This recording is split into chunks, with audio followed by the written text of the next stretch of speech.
I'm Karis Feezell with Ashes to Beauty Artistry. I am a self-taught artist who has been actively painting for the past 7 years, and I have been teaching art since 2015. I would like to briefly mention that I was born with cerebral palsy. I use art to overcome my struggles with CP. It is a way I can take my bad circumstances and create something beautiful with them. If you would like to find out more information, please visit the link below. On this video, I will be walking you through a basic beginner's art lesson using a pencil and a smudge stick. So let's get started. One of the most important parts of learning how to draw is learning and mastering your shapes, values, meaning light and shadows, and line techniques. I will quickly go over these before we move on to our still life drawing. These are the 4 basic shapes that I start with: the cube, sphere, cylinder, and cone. However, today I will only be discussing the sphere. When drawing, it is important to not use a lot of pressure on the pencil. You want to sketch lightly so it is easy to erase when you make a mistake. This technique is used frequently when drawing. It is called feather sketching. I have found it is especially nice to use when drawing circles. Instead of pressing your pencil down and drawing a circle in one solid committed line, feather sketching allows you to continue fixing the shape as you go. It is just small lines that you make to gradually get the shape you want. Once you finish your circle, you can go back over it with a harder, solid line and erase the feather sketching around it. Now that we've drawn our circle, we will discuss values next. Right now, you need to decide where your light source is coming from. I mark mine with a dot, or you could draw a little sun, whatever you prefer. Your shadows will always be found on the opposite side of your sphere from the light source. I start by shading the darkest part of my sphere on the edge. When shading, keep your lines curving with the edge of the sphere. Think of making your shadow look like a crescent moon. It is important that you do not make the shadow straight across the sphere, because that will make it look flat and not round. Once you have the darkest part of the shadow shaded in, you will continue shading further towards the lightest area on the sphere. This is where pressure control is important to get a gradient effect. The lighter you press with your pencil, the lighter the shading will become. When you are satisfied with your shading, use your smudge stick to evenly blend it out. Always make sure your smudge stick is clean before using it. It is also important not to press too hard when blending, because it will leave blots and uneven shadows. And one more tip on using the smudge stick: hold it at an angle. If you just smudge with the tip, that will flatten and mess it up. Depending on where your light source is, that will tell you what shape and angle the shadow of the sphere needs to be. Since my light is above the sphere and slightly to the right, my shadow will be ovaled and the longest part will be on the left side of the sphere. Draw the outline and fill it in. Blend it out and you're done.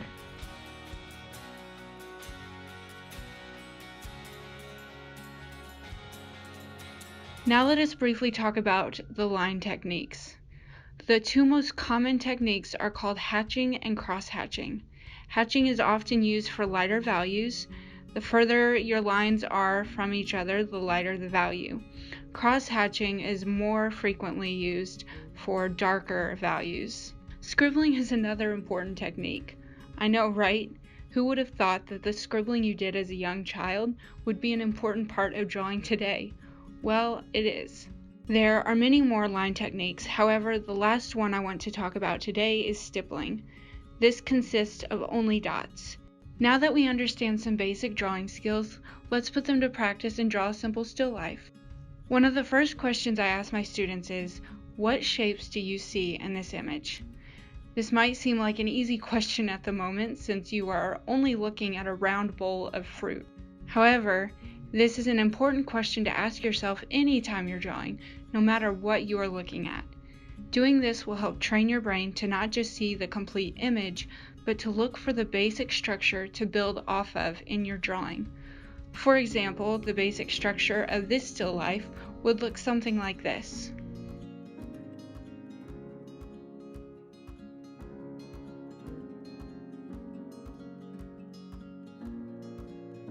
When drawing the still life, keep in mind the different sizes of the circles for the fruit and their relationship to one another, where they touch and where they overlap.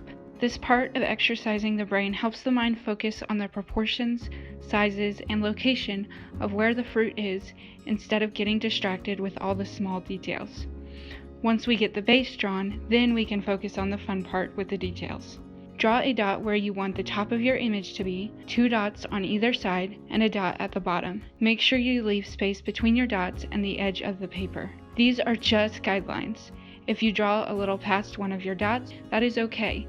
These are just to help your mind remember where you are on the page. Next, I begin by drawing the open oval shape of the bowl. You want to make sure to draw this big enough to fit the 3 pieces of fruit. Drawing a perfect oval can be tricky, and it takes practice. Please understand that if you struggle in any area with this drawing, it's okay.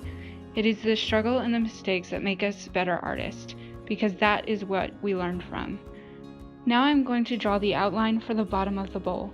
Remember, the bowl is round at the bottom because you are looking at it from an angle and not directly from the side.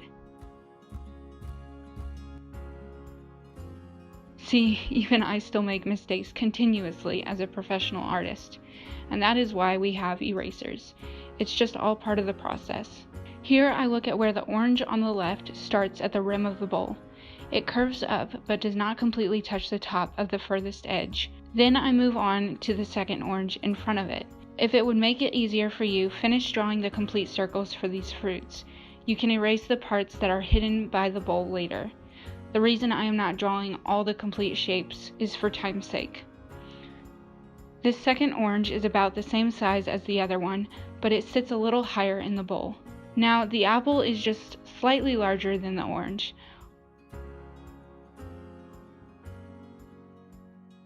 Once you outline the apple, draw the dark spot on the orange and a little circle where the stem will be on the apple.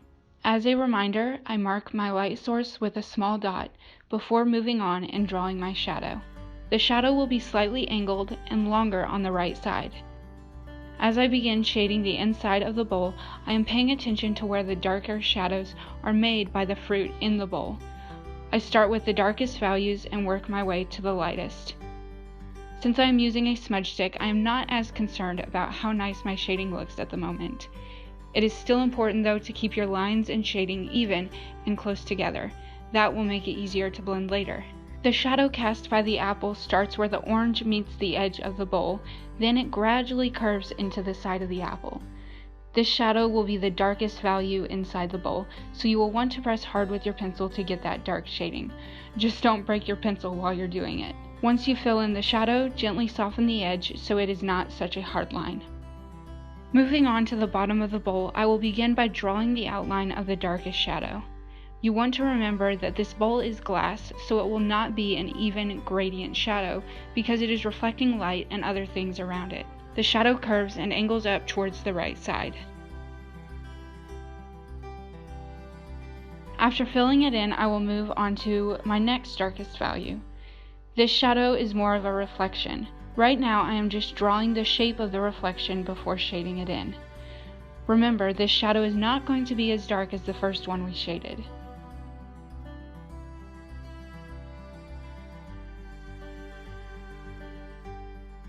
Now I am drawing the lightest value that is reflecting the table underneath the bowl.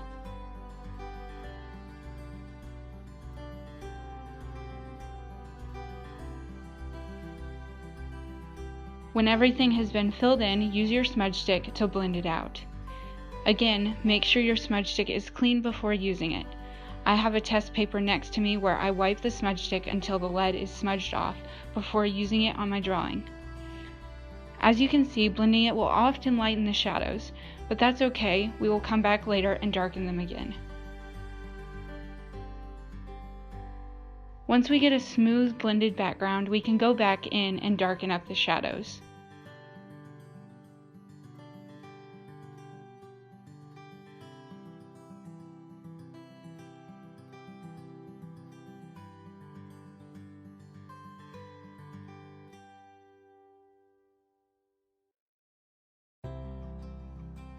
Now that the bowl is done, let's move on to the shadows on the fruit, starting with the oranges. Remember those line techniques I talked about in the beginning of this video? Well, now is when they come in handy.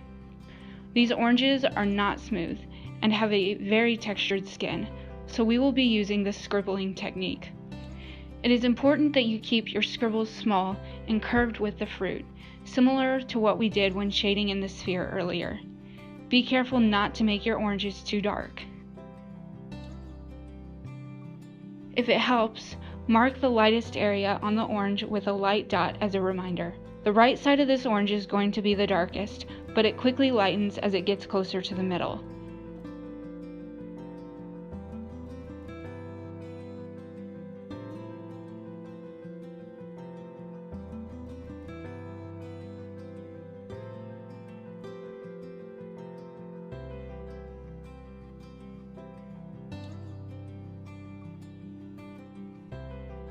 Now it's time to add a final detail to the left orange.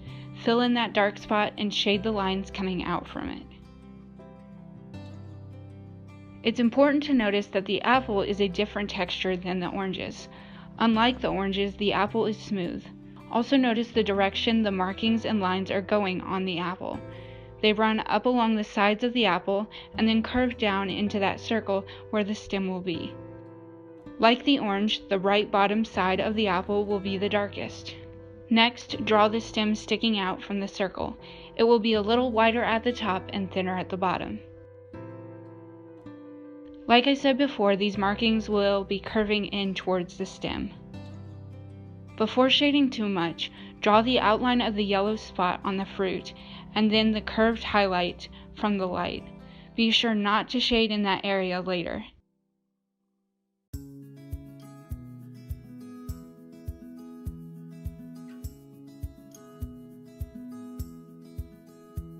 Because the fruit's texture is smooth, we will be blending out the shading.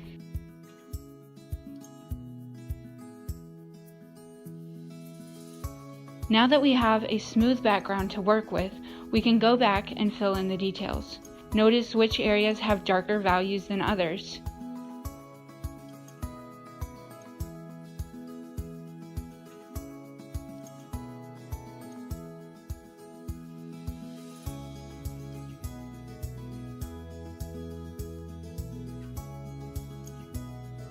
After finishing the details, add the shadow from the stem. Now let's fill in the bold shadow on the table. I like to use a clean piece of paper to rest my hand on so I do not accidentally smudge the rest of the image. This shadow will be the darkest value in the image, so try not to leave any white spaces in your shading.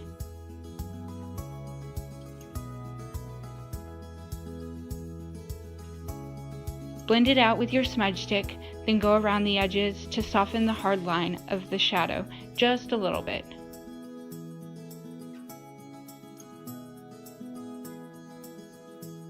For the last step, I use my pencil eraser to carefully erase around the rim of the bowl, which is the lightest part. Now that your drawing is complete, you will want to sign your name and add the day's date. Congratulations on your final drawing.